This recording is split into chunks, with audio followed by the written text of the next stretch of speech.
I'm playing Kendall. He is a woman transitioning into a man. He has been on.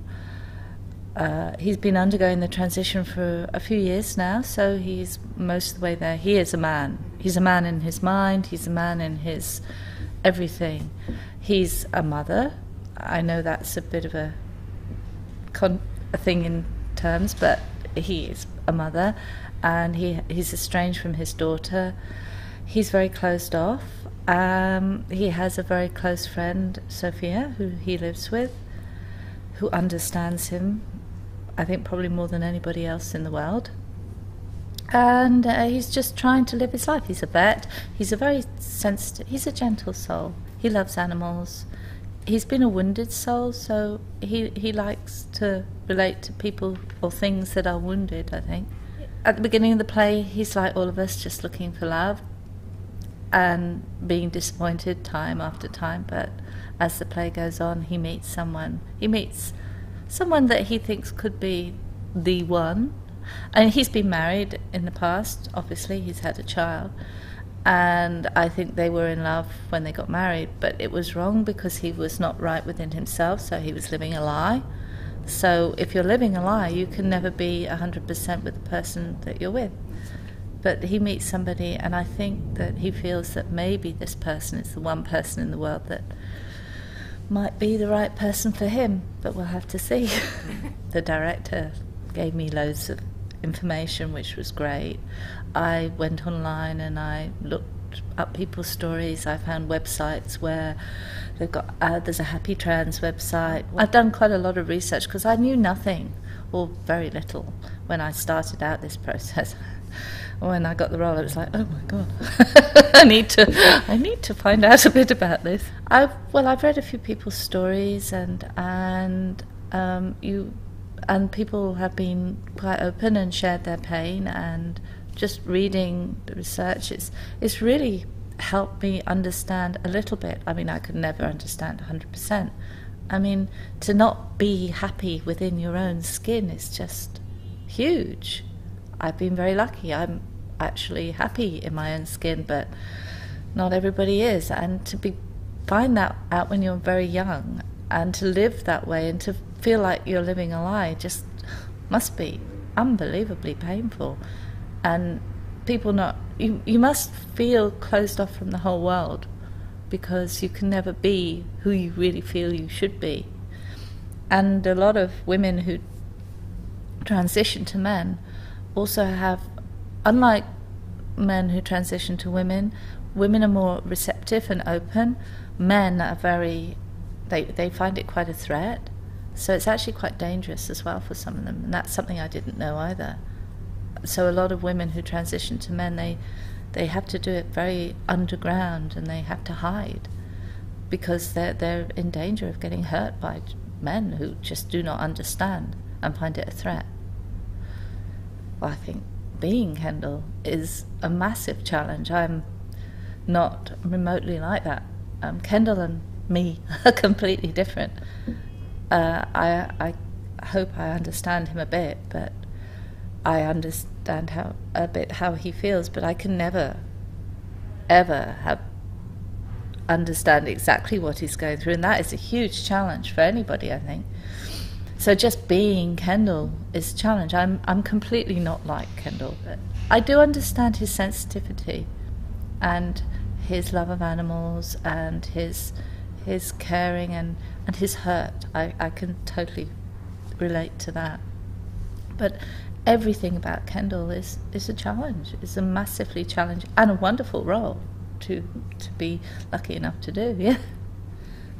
He starts off very closed off. He's been very hurt by his family, by the people close to him, and just by people who don't understand, just everyday people. So he starts off quite closed, quite, I can't think of the word, within himself. And through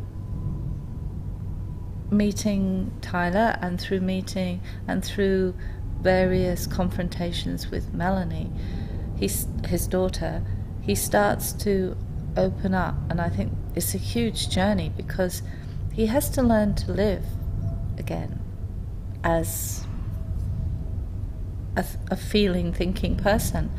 You know, when you've been hurt, you build walls, you hide behind those walls, and it's very easy. It's very easy to push people away. And that's what Kendall does at the very beginning. He doesn't want to get close to people. Well, he wants to, but he doesn't know how to. And by the end of the play, I don't want to give too much away, but hopefully he's undergone this huge journey where he's opened up a bit and he's become a lot more receptive to the people around him, and maybe a little bit more understanding of other people's issues towards him.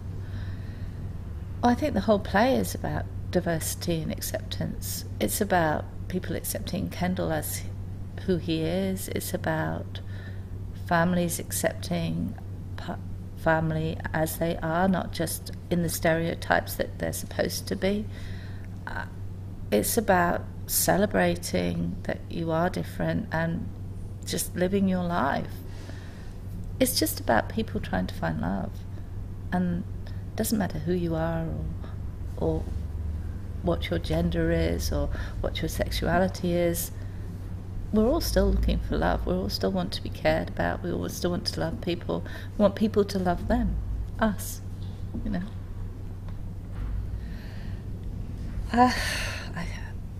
My own relationship with my own mother, I mean, she was the most important person in my life. She taught me everything. I still hear her voice in my head. When I do things like, I can, you know, silly things like you're walking along with a drink in your hand and you're drinking, and I could hear her saying, "Don't drink and walk, you'll choke." And I just hear her. And she shapes you. Mothers shape daughters, and you hopefully emulate the best things in that. I mean, my mother was an incredible person, and I think most mothers are. It's a massive job and very understated because we all have a mother, and I don't know. I mean, some families, unfortunately, they're like Kendall and Melanie, that they don't always see eye to eye, and they become quite separate. And I find that very sad because the mother she's your conscience. She's everything in your head. She teaches you values. She teaches you right from wrong. She holds you when you're scared. One of my earliest memories is falling down the stairs and the lights went out, and my mum holding me. It just was coincidental that the lights went out. We had a power cut, but it's just such a strong. It's just my mum. And then when she was in hospital and my brother was born and she wasn't there, I can still remember. I was like 2 or 3. I can still remember the fact that she wasn't around.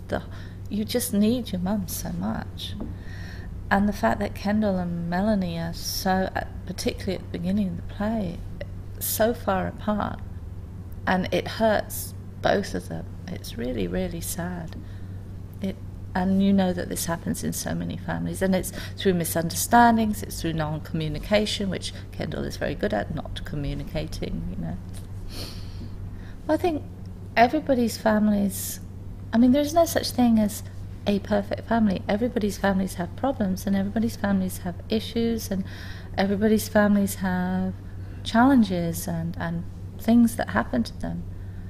And Kendall undergoing this massive transformation can be, I mean, in somebody's family, okay, people aren't necessarily transitioning, but other huge things happen. And I think people don't communicate in families or ever, and that's so sad. And I think this is how it relates. It's just showing that misunderstandings can be built up into massive, massive problems, and then families get wrenched apart, and it's just because people don't communicate.